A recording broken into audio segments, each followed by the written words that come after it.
हुबळी ते प्रयागराज कुंभमेळ्याकडे जाणाऱ्या विशेष रेल्वे गाडीचं स्वागत भाजपकडून सांगली रेल्वे स्थानकावर करण्यात आलं।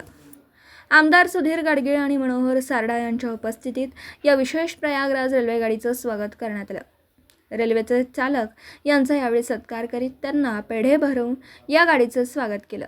तसेच रेल्वेच्या इंजिनला सुद्धा हार अर्पण करण्यात आला।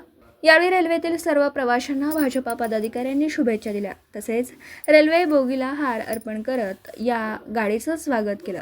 यावेळी सर्वांनी जय श्रीरामच्या घोषणा देत या गाडीतील प्रवाशांना निरोप दिला। यावेळी भाजपा आमदार सुधीर गाडगीळ, आमदार मनोहर सारडा काकाजी, महिला मोर्चा अध्यक्षा गीतांजली ढोपे पाटील, माजी नगरसेवक राजेंद्र कुंभार, भाजपा पदाधिकारी केदार खाडीलकर, सूरज पवार, सुजित काटे, अतुल माने, प्रमोद लाड, विश्वजित पाटील, विशाल पवार, रवी सदामते, इम्रान शेख, श्रीकांत वाघमोडे, मकरंद महामुलकर, प्रशांत चिपळूणकर, आशिष साळुंखे, उदय मुळे, विनोद दिवाणजी, महिला पदाधिकारी माधुरी वसगडेकर, रुपाली अडसुळे, रेखा इंगळे, रोहिणी मंगल, ललिता कांबळे, गंगूताई नाईक यांच्यासह भाजपा कार्यकर्ते उपस्थित होते।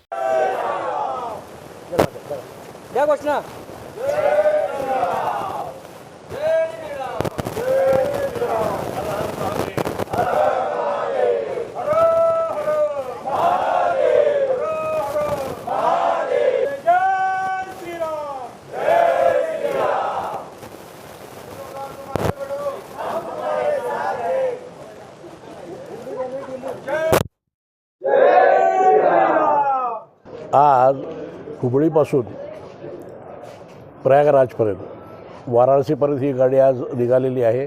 दिवसातून 2 गाड्या जाणार आहेत। त्यातली पहिली गाडी आता निघाली आणि यांना आम्ही आता सगळ्या लोकांना निरोप द्यायला आपण इथं आलो होतो आणि आम्ही ड्रायव्हरचा सत्कार केला। त्यांचे खूप महत्त्वाचं कामगिरी त्याच्यामध्ये आहे आणि ही गाडी आपल्या सर्व रामभक्तांना, शिवभक्तांना एक वरदान ठरलेली आहे। ही गाडी कायम अशीच सुरू राहू दे अशी विनंती आम्ही रेल्वे मंत्र्यांना करणार आहे। यापुढं या गाडीच्या माध्यमातून असंख्य आपले भक्त लोक सगळे वाराणसी आणि ऋषिकेश अयोध्येला जातील यासाठी आपण प्रयत्न करू।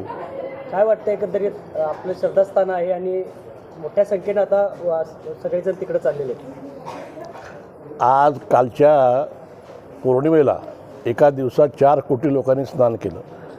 हे श्रद्धेचं स्थान आहे। 50 कोटी लोकांनी आतापर्यंत केलेलं आहे। त्यांचा 40 कोटीचा अंदाज होता, तो नक्कीच पार होऊन 70 कोटीपर्यंत जाईल। 26 तारखेला महाशिवरात्र त्याचे शेवटचं स्नान आहे। माझ्या हिशोबाने 70 कोटीच्या पुढे आकडा जाईल असा माझा विश्वास आहे आणि लोकांची ही श्रद्धा आहे, हिंदू धर्माप्रती असलेलं प्रेम आहे। यासाठी आपण या सगळ्या गाड्याचा उपयोग केलेला आहे। आज नेमकं काय काय केलं गाडी आल्यानंतर?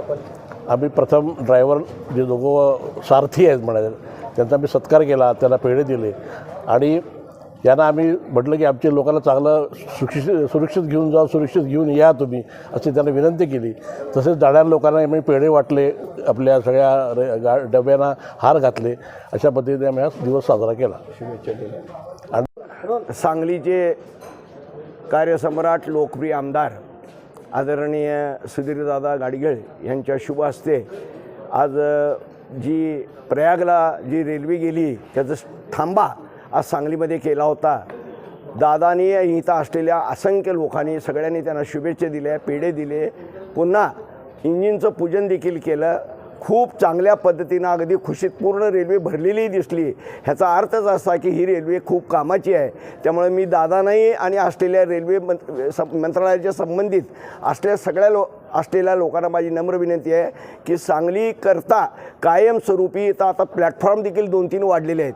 त्यामुळे खूप रेल्वे वाढल्या पाहिजेत आणि लोकांचा इथं आनंद येईल। एक हिंदू धर्माचा खूप मोठं काम, सकल हिंदू समाजाच्या दृष्टीने खूप मोठं काम आज रेल्वे मंत्रालयाने केलेलं आहे। मी त्यांना सर्वांना धन्यवाद देतो। आज प्रयागराजला जाणाऱ्या गाडीचं आम्ही सर्व भारतीय जनता पार्टीच्या महिला मोर्चाच्या सर्व महिलांनी खूप जोशात जोमात स्वागत केलेलं आहे। खरं तर प्रयागराजचं वेळ हे सगळ्यांनाच लागलेलं आहे। सर्व धार्मिक लोकांना, जे भक्तिमय लोक आहेत भक्तिभाव मानणारे या सर्वांनाच ओढ लागलेली आहे की प्रयागराजला जाण्याची.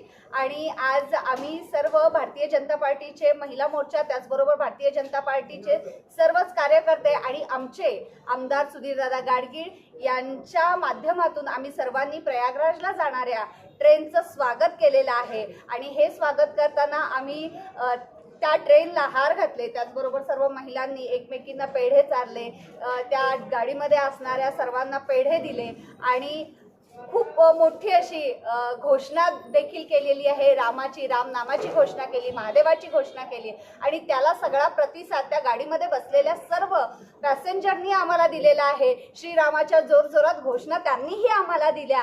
खूप चांगलं वाटत होतं. खूप धार्मिक वातावरण या निमित्तानं झालेलं आहे आणि प्रयागराजच्या निमित्तानं हे धार्मिक वातावरण झालेलं आहे.